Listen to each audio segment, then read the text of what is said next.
তীব্র গরমে আগে থেকেই বিপাকে ইউরোপের বেশ কয়েকটি দেশ, সেই সাথে সৃষ্ট দাবানল পরিস্থিতি আরও জটিল করে তুলেছে। স্পেনের আলমেরিয়ায় ভয়াবহ দাবানলে প্রাণ গেছে অন্তত 12 জনের। ফ্রান্সে দাবানল, খরা ও অস্বাভাবিক গরমে শুকিয়ে যাচ্ছে লোয়ার নদী। হাসপাতালগুলোতে বাড়ছে তাপজনিত অসুস্থ রোগীর সংখ্যা। গ্রীষ্মকালে স্পেনে সাধারণত এত আগে দাবানল দেখা যায় না।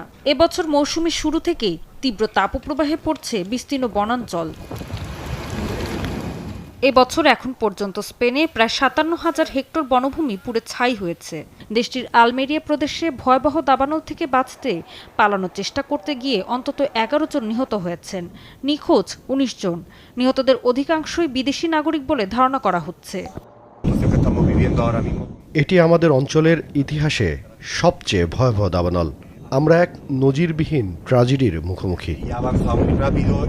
পশ্চিম ইউরোপে ইতিহাসের সবচেয়ে উষ্ণ জুন মাস পার করেছে। এতে শুকিয়ে যাচ্ছে ফ্রান্সের দীর্ঘতম লোয়ার নদী। কোথাও নদীর বুকে শুধু বালুচর, কোথাও পানির ক্ষীণ ধারা।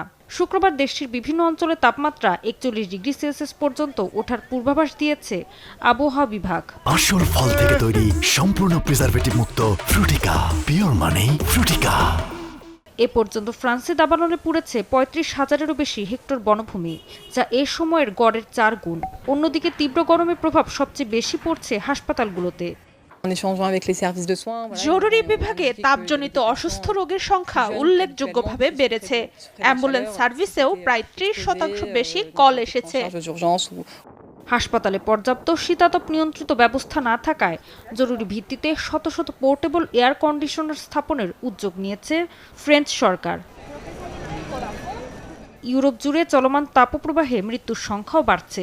প্রাথমিক হিসাবে জার্মানিতে 5,000-এর বেশি, ফ্রান্সে 2,700-র বেশি, বেলজিয়ামে প্রায় 1,700, স্পেনে 1,000-এর বেশি মানুষের মৃত্যু অতিরিক্ত তাপের সঙ্গে সম্পর্কিত বলে ধারণা করা হচ্ছে। বিশ্ব আবহাওয়া সংস্থার সতর্কতা, বিশ্বের গড়ের তুলনায় ইউরোপে উষ্ণতা বাড়ছে দ্বিগুণেরও বেশি হারে। ফলে এমন দীর্ঘস্থায়ী তাপপ্রবাহ, খরা ও ভয়াবহ দাবানল ভবিষ্যতে আরও ঘন ঘন এবং আরও ভয়াবহ রূপে ফিরে আসতে পারে। ঋতু সাহা, চ্যানেল 24।